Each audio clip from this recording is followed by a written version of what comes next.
नमस्ते बच्चों, आपका पाठ शुरू है। दो भाई। अभी दो भाई में यह कथा है कि दोनों भाई खेती किया करते थे और बड़ा भाई जो था वो बाल बच्चे वाला था और छोटे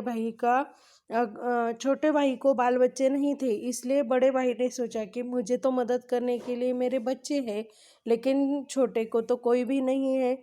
और छोटे ने सोचा कि मैं तो अभी काम कर सकता हूँ, लेकिन अगर खेती में नहीं हुआ तो मैं बाहर भी कुछ काम कर सकता हूँ। लेकिन मेरे बड़े भाई का ऐसा नहीं है, इसलिए उन दोनों ने अपने अनाजों की 10 गठरियाँ बांधकर एक एक गठरी, बड़ा भाई एक गठरी लेकर छोटे के खलिहान में जहाँ पर उसका अनाज था वहाँ पर बड़ा आ गया। अभी देखते हैं कि आगे क्या होगा। अंधेरी रात थी। हाथों को हाथ भी नहीं न दे न हाथों को हाथ भी दिखाई न देता था। इस वातावरण में दोनों भाई धीरे धीरे एक दूसरे के अनाज के ढेर के ओर बढ़ रहे थे। अचानक वे एक दूसरे से टकरा गए। दोनों चौंका कर एक साथ बोले, कौन है? दोनों भाइयों ने एक दूसरे को देखा। दोनों भाई अपने सर पर एक एक गठरी उठाकर एक दूसरे की अनाज के ढेर के ओर चल रहे थे और बहुत ही अंधियारी रात थी।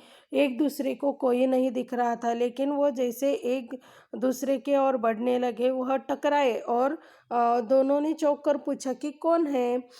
दोनों भाइयों ने एक दूसरे को देखा। उनके सर पर अनाज की गठरियाँ थी। दोनों समझ गए और दोनों की सर पर अनाज की गठरियाँ थी, इसलिए वे दोनों भी समझ गए। बड़े भाई ने कहा, छोटे, तुम्हारी मदद करने वाला कोई नहीं है। खेती का सारा काम तुम्हें अकेले संभालना पड़ता है।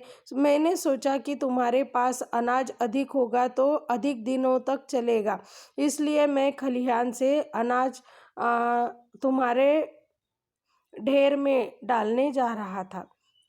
और बड़ा कहता है कि छोटे, मैं तुम्हारी मदद करने के लिए आया हूँ। खेती का सारा काम तुम अकेले संभालते हो। अगर तुम्हारे अनाज में कुछ अनाज की कमी होगी तो मैं उसमें थोड़ा सा डाल देने वाला था, क्योंकि अगर अनाज ज़्यादा अधिक होगा तो वह अधिक दिनों तक घर में चलेगा। इसलिए मैं आया था। भैया, आप बाल बच्चे वाले हो, आपका खर्च अधिक है, आपको अधिक मात्रा में अनाज की आवश्यकता है, इसलिए मैं खलिहान से अनाज आपके ढेर में डालने जा रहा था। और छोटा कहता है कि भैया, मैं भी आपके अनाज में अनाज डालने जा रहा था, क्योंकि आप तो बाल बच्चे वाले हो।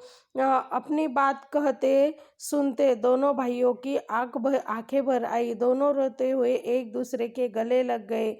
दोनों भाइयों के प्रेम की यह कहानी आज भी लोग भाव विभोर होकर सुनते हैं। और ऐसा कहते कहते दोनों के आंखों में अचानक से आंसू आ गए।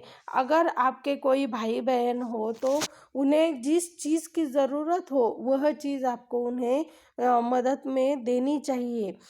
ऐसा नहीं कि वो बोलेगा तब मैं मदद करूँगा, ये बात बिल्कुल भी गलत है। आप छोटे हो या बड़े हो जाए ज़िंदगी में, आपके भाई बहनों को बोलने की ज़रूरत ही नहीं पड़नी चाहिए। आप खुद ब खुद उन्हें मदद करो। इसी में आपका बड़कपन और छोटापन है।